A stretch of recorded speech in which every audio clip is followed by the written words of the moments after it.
बच्चे का दूध छुड़ा रही हूँ ताकि इस बच्चे का भी राशन मुझे मिलने लगे। जो राशन मिलता है वो मेरे घर में काफ़ी नहीं होता। उमर फारूक की आंखों में आंसू आ गए, नजरें आसमान पे डाली। का उमर तू कितना बड़ा जालिम है, तूने ये कानून क्यों बनाया है कि जब तक बच्चा अपनी माँ का दूध न छोड़ दे तब तक उसको वजीफा नहीं मिलेगा। उमर फारूक को पता चलता है कि कुछ सिपाही कुछ फौजी आ रहे हैं, रास्ता खतरनाक है, अपना एक कासिद भेज दिया जंगल में, यहीं आराम कर लो, रास्ता खतरनाक है, खतरनाक जानवर आते जाते रहते हैं, इसलिए तुम्हें रात वहीं गुजारना है और दिन के उजाले में तुम्हें मदीने आना है। उनको रात में उसी जंगल में गुजारना था। उन फौजियों को हजरत उमर अपना घोड़ा उठाते हैं और देखते हैं कि उन फौजियों को कोई तकलीफ तो नहीं है, बिस्तर उनके पास है या नहीं, तकिए उनके पास है या नहीं, लेटने के लिए चादरें बिछाने के लिए उनके पास चटाइयाँ हैं या नहीं। हजरत उमर ये देखने के लिए रात ही में निकल जाते हैं। क्या देखते हैं कि बीच सड़क पर एक औरत लेटी बैठी हुई है और उसकी गोद में एक बच्चा है जो रो रहा है। हजरत उमर ने घोड़ा रोका और कहा, क्या बात है, ये बच्चा क्यों रो रहा है? उसने कहा भूखा है। चलो इसको दूध पिलाओ, इस बच्चे को दूध पिलाओ, इसको खामोश कराओ और अपने घर जाओ। ये कहकर आगे बढ़ गए। फौज का मुआयना करके और उनका की देखरेख करके जब वापस लौटे, काफी देर के बाद जब वापस लौटे तो क्या देखते हैं, उसी जगह पर वो औरत अभी तक बैठी हुई है और उसका बच्चा रो रहा है। हजरत उमर घोड़े से उतरे, उस औरत के पास गए और कहा, बड़ी निर्दयी माँ हो, बड़ी बेरहम माँ हो, अभी तक बच्चे को रुला रही हो, तुम्हारी पिस्तानों में क्या दूध नहीं है जो इस बच्चे को पिलाकर खामोश कर सको और अपने घर जा सको? उसने कहा, मैं इस बच्चे को दूध पिलाना नहीं चाहती, मेरी पिस्तान में दूध है लेकिन मैं पिलाना नहीं चाहती, मैं इस बच्चे का दूध छुड़ा रही हूं। का क्यों? उस औरत को मालूम नहीं कि ये उमर है। उस औरत ने कहा, इसलिए मैं इसका दूध छुड़ा रही हूं कि उमर ने, अमीरुल मोमिनीन ने यह ऐलान कर दिया है, जब तक बच्चा अपनी माँ का दूध पिएगा उसको बैतुल माल से वजीफा नहीं मिलेगा, फंड नहीं मिलेगा। जब बच्चा अपनी माँ का दूध छोड़ देगा तो उस बच्चे का राशन मिलना शुरू हो जाएगा। मैं इस बच्चे का दूध छुड़ा रही हूँ ताकि इस बच्चे का भी राशन मुझे मिलने लगे। जो राशन मिलता है वो मेरे घर में काफ़ी नहीं होता। हजरत उमर फारूक की आंखों में आंसू आ गए, नजरें आसमान पे डाली। का उमर तू कितना बड़ा जालिम है, तूने ये कानून क्यों बनाया है कि जब तक बच्चा अपनी माँ का दूध न छोड़ दे तब तक उसको वजीफा नहीं मिलेगा। इस कानून के बाद फिर कोई औरत अपने बच्चे को दूध ही नहीं पिलाएगी। जब माँ का दूध ही नहीं मिलेगा तो बच्चे में माँ की मोहब्बत कैसे पैदा होगी? आपने उसी दिन ये कानून खत्म कर दिया। रहम दिल हो तो कानून वापस लेने में कोई आर महसूस नहीं करता है। मेरा इशारा समझ रहे होंगे अच्छी तरीके से। अब हम खुलकर नहीं बोलेंगे, मुझे इन यूट्यूबर चैनल वालों ने मजबूर कर दिया है। अल्लाह की कसम, जितना इन चैनल वालों ने मुझे रुलाया है, मुझे उतना किसी गवर्नमेंट ने भी आज तक नहीं रुलाया है। परसों तक की तकरीर को काट काट कर इस तरीके से डाला है कि इंडिया टीवी मुझे परसों से नंगा कर रहा है, दिखा दिखा कर यही की तकरीर नंगा कर रहा है। मैं बहुत जल्दी ये कानून बनाने वाला हूँ। जिसको भी अगर मुझसे तारीख लेना है, टाइम लेना है, तो इन चैनल वालों पर रोक लगाना होगी। मैं किसी एक को भी अपने तकरीर में घुसने नहीं दूंगा। अगर ये शर्त मंजूर है तो आप हमें बुलाइए आगे। हमें भी अपने आप को सेफ रखना है, हमें भी अपने आप को बचाना है। मेरे भाई, जो जितना इन चैनल वालों ने मुझे रुलाया है, अल्लाह की कसम मुझे मेरे दुश्मनों ने उतना नहीं रुलाया। कह कह के और चीख चीख के मैं थक गया कि योगी और मोदी के साथ मेरी पिक्चर मत बनाओ, लेकिन बना रहे हैं। मैं कह कह के थक गया, मेरी तस्वीर के साथ किसी लड़की की तस्वीर मत जोड़ो, थक गया कह कह के। लेकिन इनके चैनलों ने एडिट कर करके वही दी। इनको पैसा चाहिए, पैसा। इनको किसी की इज्जत प्यारी नहीं है। परसों से मुझे इंडिया टीवी वाला नंगा कर रहा है और अभी तक आज भी उसने नंगा किया है। उसने यही बिहार और बंगाल का माहौल बनाकर यूपी में हिंदू मुस्लिम एक कर रहा है, हिंदू मुस्लिम का षड्यंत्र रच रहा है। वो चाहता है कि मौलवी जर्जीस के भड़काऊ बयान को यहां पर इस तरीके से पेश करें कि सारे हिंदू भाइयों को एक कर दें, लेकिन ये कमीने वही दे रहे हैं जिससे हम रोक रहे हैं, जिससे हम मना कर रहे हैं, ये वही चीज दे रहे हैं बार बार काट काट कर। ये सुन लीजिए, अब तक जो प्रोग्राम मैं दे चुका हूं वो तो मैं करूंगा ही, लेकिन अब नया प्रोग्राम जो भी लेगा इस शर्त के साथ ले कि कोई भी यूट्यूबर वाला हमारे जलसे में नहीं आएगा, उसके बाद ही हम तारीख फिक्स करेंगे।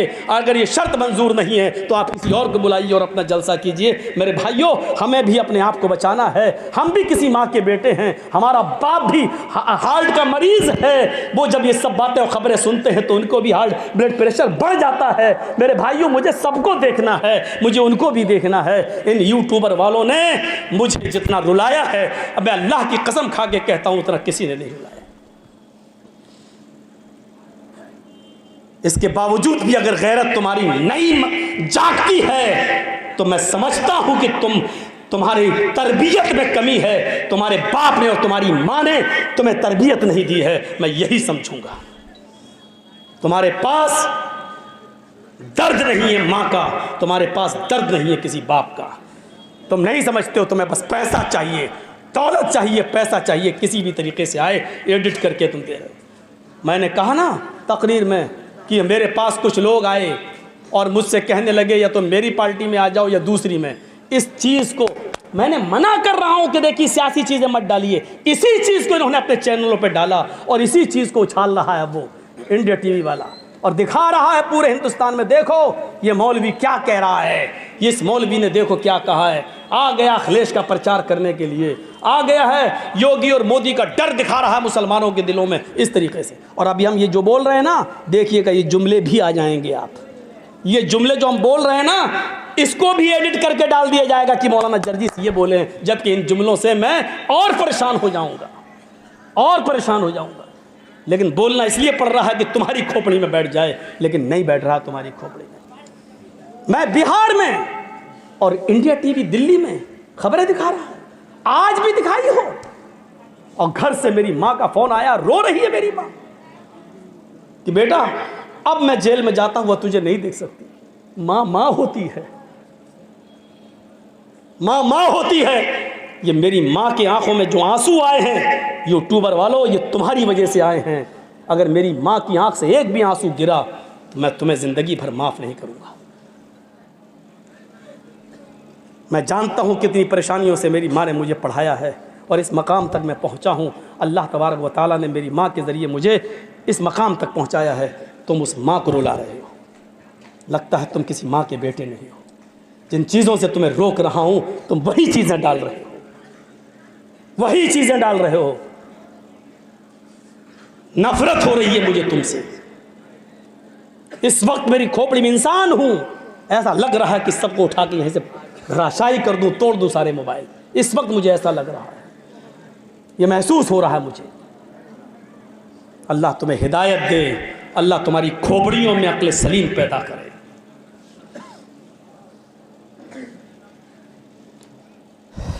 पानी है थोड़ा सा। ला तुशरिक बिल्लाही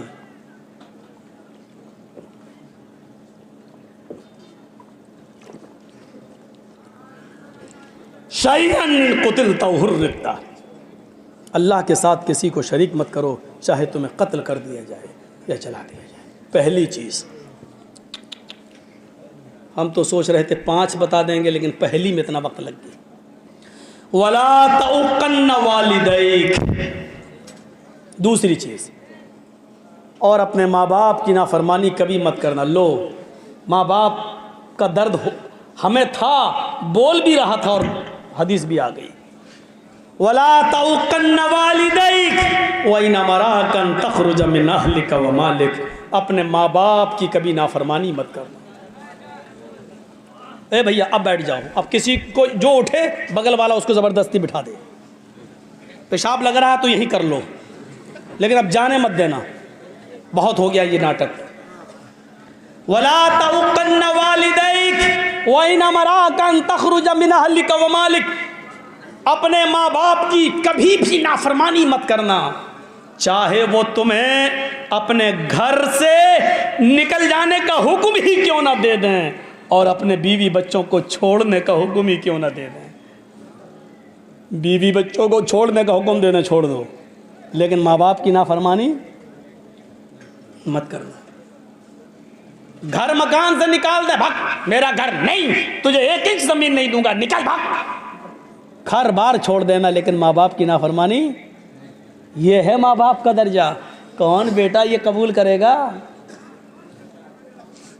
लेकिन हक ये है माँ बाप का। एक सहाबी अपनी माँ को तवाफ करा रहे हैं कांधे पर बिठाकर। हजरत उमर फारूक ने कहा, अलैकल जन्नह, तूने अपनी बूढ़ी माँ को जो पैरों से लंगड़ी है, आंखों से अंधी है, अपने कांधे पर उठाकर खाने काबा का तवाफ कराया, तूने तो जन्नत पा ली, तूने तो जन्नत हासिल कर ली, तू तो जन्नती हो गया। उस सहाबी ने कहा, अमीरुल मोमिनीन, क्या मेरी माँ का हक अदा हो गया? यानी अंधी है, लंगड़ी है, और मैं इसको अपने कांधे पर उठाकर तवाफ करा रहा हूँ, पेशाब पायखाना करती है तो मैं ही इसका पेशाब और पायखाना धोता हूँ, गंदगी को मैं साफ करता हूँ, क्या अभी भी मैंने अपनी माँ का हक अदा नहीं किया? क्या मेरी माँ का हक अदा हो गया?